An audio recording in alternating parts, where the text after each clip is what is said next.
Сұлтанмахмұт Торайғыров қазақ халқының сүйікті перзенті, асқан дарынды ақын, ағартушы, педагогі. Сұлтанмахмұт десе, білімге ессіз құмарлықпен ұмтылған, қалайда ұлтының бір қажетіне жаруға талпынған жігерлі жас есімізге түседі. Қолыңдағы қысқа жібі күрмеуге келмей шарқ ұрған жалынды жүректің өнегелі өмір жолы көз алдымыздан фильмнің үзік-үзік таспасындай өтіп жатады. Алла тағала Сұлтанмахмұтты кедейлікпен де, аурумен де сынады. Анасынан да жастай айырды. Соған қарамастан, Аллаға деген махаббатты бір сәтте бәсең тартпаған Махмұт 19 жасында 13 парасын жатқа білген екен. Қараңғы қазақ көгіне өрмелеп шығып, күн болмаққа ұмтылған. Сұлтанмахмұт Торайғыров 1983 жылы 28 қазанда Павлодар облысының Баянауыл ауданында дүниеге келді. Оның туған әкесі шоқпыт, қазақша хат тани білетін, қайратты, ақпейіл, қанша кедейшілік, жоқшылық көрсе де, кісіден дәме қылмайтын, барын кісіден аямайтын жомарт адам болыпты. Болашақ ақынға бар болғаны бір жас толғанда анасы қайтыс болды. Оны Мұнтай бәйбіше бауырына басады. Жүсіпбек Аймауытов өзінің Сұлтанмахмұт Торайғыров атты ғылыми зерттеу мақаласында былай жазады. Бір жасында Махмұттың анасы өліп, жетім қалады.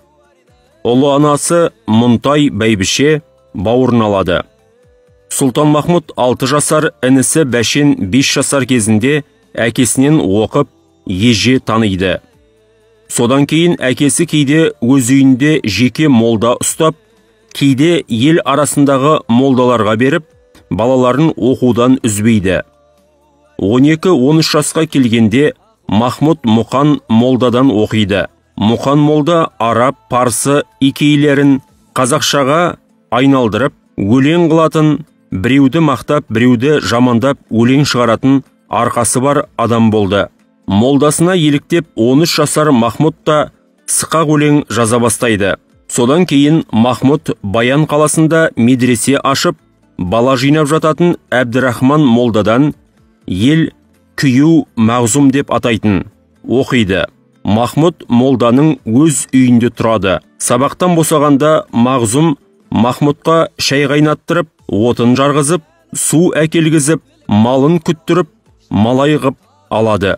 Сол кездақ Махмұт қожа молдалардың өтірік әулие болып, ел сауғанын жақтырмай, сөгіп өлең жазады.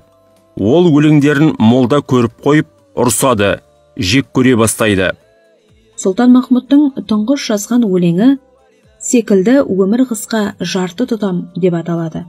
Аз жасаса да, соңына аса бай, мейлінше қызықты әдеби мұра қалдырған классик ақын, ұлағатты ұстаз, педагог.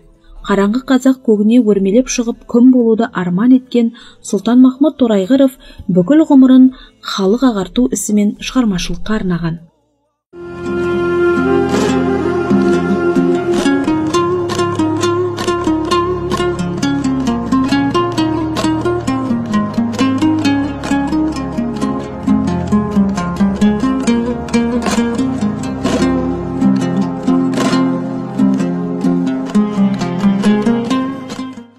Сұлтанмахмұт Торайғыров шәкірт ойы. Қараңғы қазақ көгіне өрмелеп шығып күн болам, қараңғылықтың көгіне күн болмағанда кім болам? Мұздаған елдің жүрегін жылытуға мен кірермін, еңбек, бейнет тарауы рахатқа сарқылар. Қыздырып күннің қарауы, надандық теңізі тартылар, орны тайып көгерер, қызығын жаймен ел көрер. Тұрмыс, тағдыр біреді, бұл мақсаттан бұралмас, қаһарман Рүстем әлі де, бұрам деп жолда тұра алмас. Сыланған жанның күлкісі алдандырмас бірісі. Сұлтанмахмұт өлең жазып қана қойған жоқ. Пьеса, роман, мақала, фельетонды жазды. Бұлайша айтқанда, ақын да, жазушы да, публицист болды. Халық жазушысы Мұзафар Әлімбаев оған Абайдан кейінгі талассыз, даусыз заңғар тұлға Сұлтанмахмұт ақын деп баға берсе, ғалым Зәки Ахметов Сұлтанмахмұт Торайғыров қазақ әдебиетінің классигі деген екен. Жарық дүниеге 27 жыл ғана қонақ болып, мәңгілік өмірін рухани мұраларымен жалғаған Сұлтанмахмұт Торайғыров шығармашылығы өз кезеңінің шындық шежіресі ғана емес, бүгіннен болашаққа ұласқан қысқа ғұмырының ұзақ та мағыналы жолы өнер саласының өнегелі құбылысы деуге әбден болады.